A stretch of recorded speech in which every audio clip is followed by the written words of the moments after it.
Hello everyone, কেমন আছো তোমরা সবাই? আশা করছি সবাই খুব ভালো আছো। আমিও কিন্তু খুব ভালো আছি। তো দেখো, আজকে কিন্তু আমি তোমাদের সামনে নিয়ে চলে আসলাম একদম নিরামিষ একটা রেসিপি, দই পনিরের রেসিপি, যেটা খেতে দুর্দান্ত হয়। তো চলো প্রথম থেকে বলি।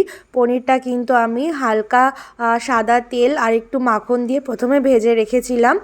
আর এদিকে আমি মিক্সিতে একটা পেস্ট বানিয়ে নিয়েছি। প্রথমে জল ছাড়া পোস্ত একদম ভালো করে মিহি করে মিক্সার গ্রাইন্ডারে মিক্স করে নিয়েছি। তার মধ্যে ওর দিয়েছি হলো কাঁচা লঙ্কা আর 15টা মতো কাজু বাদামের পেস্ট।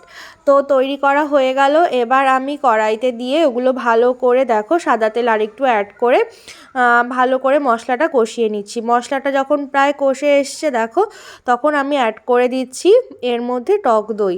আমি এখানে 400 গ্রাম মতো পনিরের জন্য রান্না করেছিলাম, তাই আমি 200 গ্রাম মতো দই অ্যাড করেছি।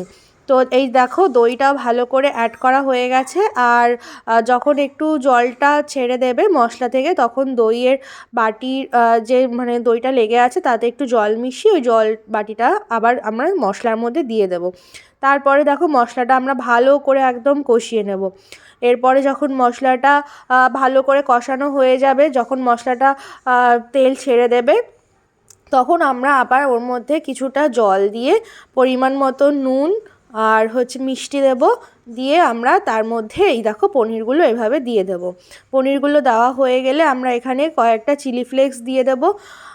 আর তোমরা যদি স্বাদের জন্য কিছু অ্যাড করতে চাও তো এই সময় করে দিতে পারো।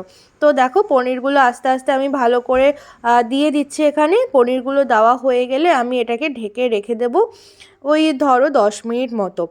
আর পনিরগুলো কি বলো তো, যখন ভাজবে তখন অল্প সামান্য নুন দেবে, কারণ বেশি নুন দিলে কিন্তু পনিরটা শক্ত হয়ে যেতে পারে। তাই একবারে ভাজার সময় নুনটা দিয়ে দেবে। আর এই সময় যে ঢেকে রাখবো, আমাদের ঝোলে যেইটুকু নুন আছে সেই নুনটা কিন্তু পনিরের ভেতরে এই টাইমেই ঢুকে যাবে। তো ভালো করে আমি নাড়াচাড়া করে এবার আমি এটাকে রেখে দেব 10 মিনিটের জন্য। তো 10 মিনিট পরে আবার কিন্তু এসে দেখব, মাঝে মাঝে একটু নাড়িয়ে দেব, কারণ না হলে মশলাটা তলায় পড়ে যাওয়ার একটা সম্ভাবনা থাকে। তাই মাঝে মাঝে তুলে একটু নাড়িয়ে দেব। তো চলো 10 মিনিট পরে এসে দেখাচ্ছি তোমাদের কীরকম রং হয়েছে। তো দেখতেই পাচ্ছ এত সুন্দর একটা রং এসছে। আর যেহেতু বাটার দিয়ে পনিরগুলো ভেজেছিলাম, এগুলো কিন্তু খেতেও দুর্দান্ত হয়। তো ফাইনাল এই রকম এসছে, দেখো লুকটা পনিরের। আর এটা খেতেও এত দুর্দান্ত হয়। আর এটা কিন্তু সম্পূর্ণ নিরামিষ, কোনো রকম পেঁয়াজ রসুন ছাড়াই এটা রান্না করা। আর এটা রান্না করার ঝামেলাও খুব কম। 10 থেকে 15 মিনিটের মধ্যে তোমরা এটা রান্না করে ফেলতে পারবে, সব যোগাযন্ত্র করা থাকলে। তো আজকে আমার এই রেসিপিটা তোমাদের কেমন লাগলো অবশ্যই জানিও। আর ভালো লাগলে কিন্তু অবশ্যই একবার ট্রাই করে আমাকে কমেন্ট বক্সে জানাতে ভুলো না। তো চলো, আজকের জন্য টাটা।